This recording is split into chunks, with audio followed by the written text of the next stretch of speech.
नमस्कार दोस्तों, आपको स्वागत है हमारे YouTube चैनल में। यहाँ पर कुत्ते मारकर खाने का जिक्र है ब्राह्मण धर्म ग्रंथ में। बहुत चर्चित वेब सीरीज आई है पंचायत। उसमें दिखाया जा रहा है कि जनेऊधारी ब्राह्मण कुत्ते मारकर खाया है। सही बात है विधायक जी। कुत्ता मार के खाने का आरोप लग जाए तो ब्लड प्रेशर बढ़िए न जाएगा जी।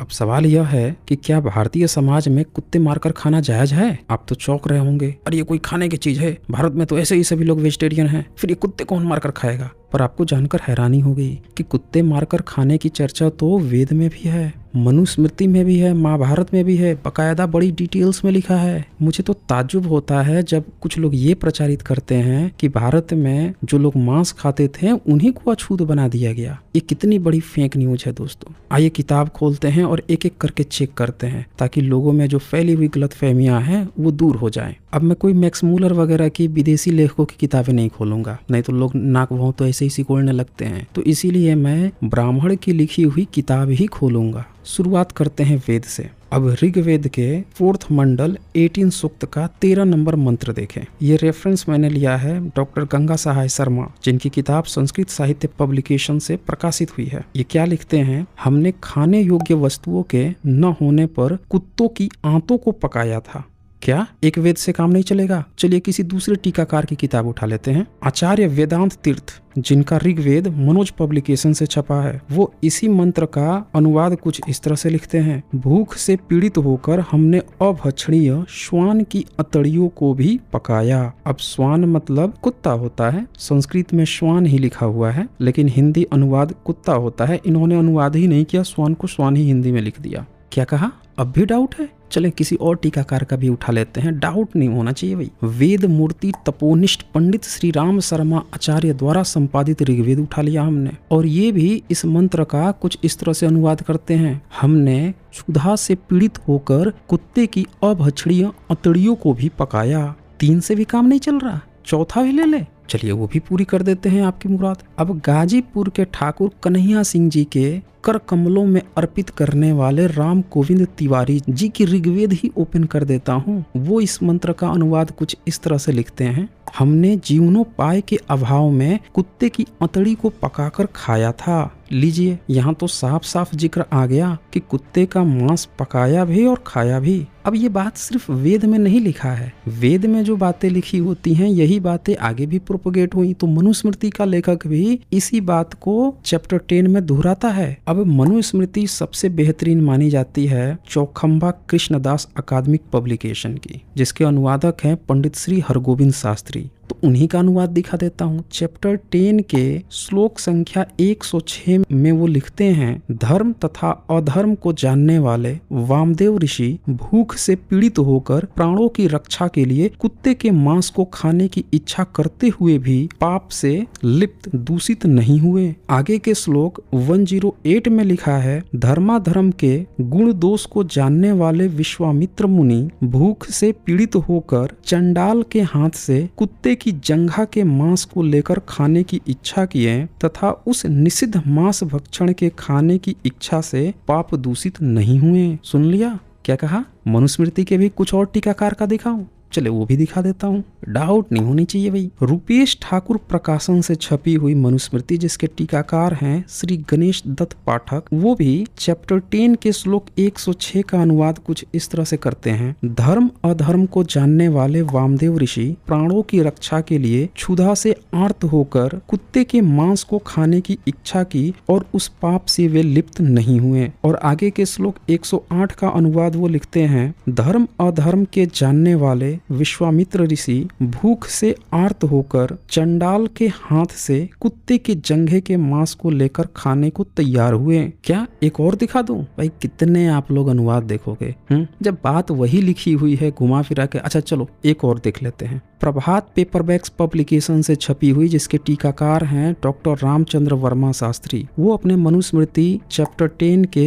इसी श्लोक जो 106 की बजाय उनमें 103 है, क्योंकि कुछ मनुस्मृति में कुछ श्लोक कुछ कम ज्यादा होती हैं, तो उनमें 103 श्लोक संख्या है ये। और उसका अनुवाद करते हुए वो लिखते हैं, पाप पुण्य के विवेक में समर्थ विपत्ति में पड़े महर्षि वामदेव ने अपने प्राणों की रक्षा के लिए कुत्ते के मांस को खाने का निर्णय किया। वे भी किसी पाप से लिप्त नहीं हुए। आगे श्लोक 105 में वो लिखते हैं, पाप पुण्य का सफल विवेक रखने वाले महर्षि विश्वामित्र भूख से व्याकुल होने पर चंडाल के हाथ से लेकर कुत्ते की जांघ का मांस खाने को उद्यत हो गए थे। उन पर भी कोई दोष नहीं लगा। अब तो बिलीव हुआ? नहीं हुआ? और भी दिखाऊं? आइए अब बड़े डिटेल से दिखाता हूँ। महाभारत तो आपको पता ही है, 1 लाख से भी ज्यादा श्लोक हैं, तो उसमें तो बड़ी डिटेल से कुत्ते खाने की चर्चा है। गीता प्रेस गोरखपुर से छपी हुई महाभारत उठा लीजिए, शांति पर्व का चैप्टर 141, उसमें तो बड़ी डिटेल से इस घटना को दिया गया है। आइए एक नजर डाल लेते हैं, ताकि फिर आज के बाद से आपको कोई ये ना कह सके कि भारत में जो लोग मांस खाते थे उनको ही अछूत बना दिया गया है। सब झूठी बातें हैं दोस्तों।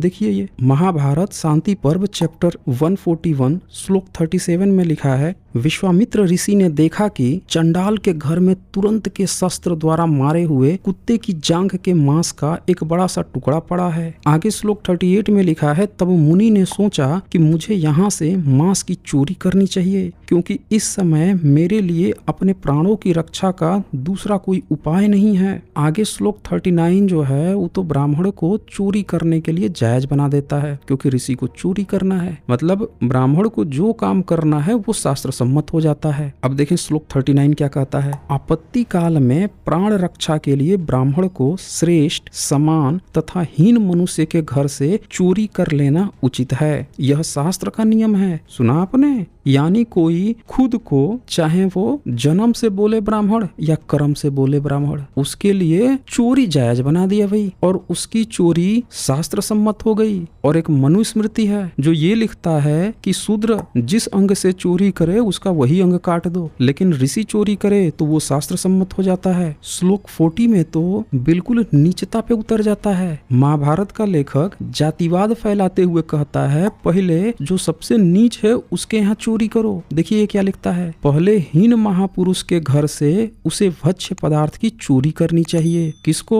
ऋषि को, ब्राह्मण को। वहाँ काम न चले तो अपने समान व्यक्ति के घर से खाने की वस्तु लेनी चाहिए। यदि वहाँ भी अभिष्ट सिद्धि न हो सके तो अपने से विशिष्ट धर्मात्मा पुरुष के यहाँ से भी वह खाद्य वस्तु का अपहरण कर ले। अपहरण समझते हैं ना? रावण सीता का अपहरण करके ले गया था। अब जरा सोचिए, यही महाभारत का लेखक जो है अपने ऋषि को, अपने ब्राह्मण को मेहनत मजदूरी करने के लिए नहीं बोल रहा। ये जरूर बता देगा कि शूद्र को शिक्षा मत दो, एकलव्य का अंगूठा काट लो, लेकिन मेहनत मजदूरी करके मत खाओ। अरे शूद्र को शिक्षा दे देगा, चंडाल को शिक्षा देगा, एजुकेशन देगा तो भिक्षा ले लेगा बदले में। नहीं, चोरी कर लो, शिक्षा मत देना, हक मत देना। आगे सुनिए, अब बड़ी लंबी कन्वर्सेशन चलती है। ऐसे तो शूद्र के यहाँ ये न सोएंगे, न शूद्रों को, चंडालों को अपने घर में सुलाएंगे, न रोटी बेटी का संबंध रखेंगे, लेकिन कुत्ते का मांस खाना है तो उसके घर में चोरी जरूर कर लेंगे। श्लोक 41 में लिखा है, इन चंडालों के घर से मैं यह कुत्ते की जांघ चुराए लेता हूँ। किसी के यहाँ दान लेने से अधिक दोष मुझे इस चोरी में नहीं दिखाई देता।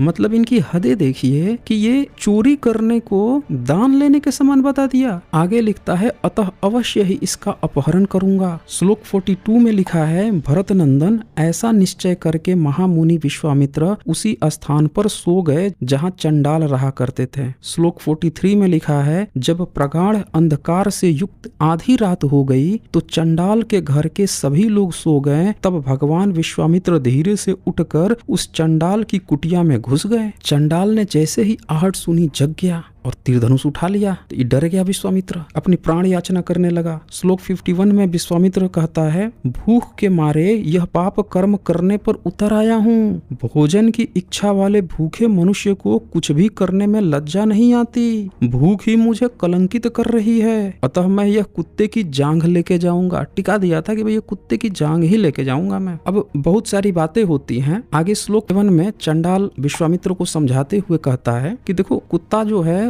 उसियार से भी नीच होता है, अधम होता है, और कुत्ते के शरीर में भी उसकी जांघ का भाग सबसे अधम होता है। श्लोक 59 में चंडाल फिर कहता है, मांस के लोभ से आपकी तपस्या का नाश नहीं होना चाहिए। कुत्ते की जांघ का मांस चोरी करने के अलावा कोई और दूसरा ऑप्शन नहीं है आप पे। तो विश्वामित्र 67 नंबर श्लोक में क्या कहते हैं कि जैसे सूर्य आदि ज्योतिमय ग्रह महान अंधकार का नाश कर देते हैं, उसी प्रकार मैं पुनः तप और विद्या द्वारा जब अपने आप को सबल कर लूंगा तब सारे अशुभ कर्मों का नाश कर डालूंगा। मतलब हद देखिए, लेकिन चोरी ही करेंगे। फिर चंडाल श्लोक 68 में कहता है आप कोई दूसरी भिक्षा मांग लीजिए ना, अब तो आप चोरी करने आए थे, अब तो हम जग गए हैं, पकड़ लिए आपको, तो एक काम कीजिए आप कुछ दूसरा मांग लीजिए। एक कुत्ते का मांस खाने की ओर आपका मन नहीं जाना चाहिए। कुत्ता जो है वो द्विजों के लिए अभक्ष्य है। तो ऋषि 69 श्लोक में क्या कहते हैं, मैं समझता हूँ कि मुझे इस कुत्ते के मांस से ही सडरस भोजन का आनंद भली भांति प्राप्त होगा। मतलब हदे देखिए कुत्ते खाने की, लोभ लालच देखिए। और अपनी इस दलील को आगे बढ़ाते हुए 71 श्लोक में ऋषि कहते हैं भूखे हुए महर्षि अगस्त ने वतापी नामक असुर को ही खा लिया था, तब मैं तो क्षुधा के कारण भारी आपत्ति में पड़ गया हूँ, अतः कुत्ते की जांघ अवश्य खाऊंगा। 73 नंबर श्लोक में ऋषि कहते हैं इस कुत्ते की जांघ को मैं पवित्र भोजन के समान ही भक्षणीय मानता हूँ। 92 श्लोक में लिखा है विश्वामित्र तो उसे लेने का निश्चय कर चुके थे, अतः कुत्ते की जांघ ले ही गए। श्लोक 93 में लिखा है कि कुत्ते की जांघ को वन में ले जाकर पत्नी के साथ मिलकर खाएं। और श्लोक 94-95 में तो हदें पार हो गई हैं। उसमें ये लिखा है कि कुत्ते की मांस को विधि पूर्वक पकाकर विश्वामित्र ऋषि जो हैं वो देवताओं को, विशेषकर जो इंद्र और अग्नि ही उस समय होते थे, काल्पनिक कथा कहानी है, तो उनको भी अर्पण कर दिए और फिर खुद खाएं। अब ये जो कुत्ते खाने की बात है इसको तो कोई मिलावट भी नहीं कह सकता, क्योंकि ये वेद में भी लिखा है, वही बात मनुस्मृति में लिखा है, और महाभारत में तो पूरी एक चैप्टर ही बड़े डिटेल्स में लिख दी गई है, और इसको पीढ़ी दर पीढ़ी ढो के लाए हैं। तो ये तो पूरी तरह से शास्त्र सम्मत है। एक जगह कहीं होता तो समझ में आता, 3-3 किताबों में बड़ी डिटेल्स में लिखा है। लेकिन यहाँ सबसे जो खराब बात है दोस्तों वो ये है कि यहाँ पे ऋषि के द्वारा चोरी को भी शास्त्र सम्मत बता दिया गया, और वहीं पे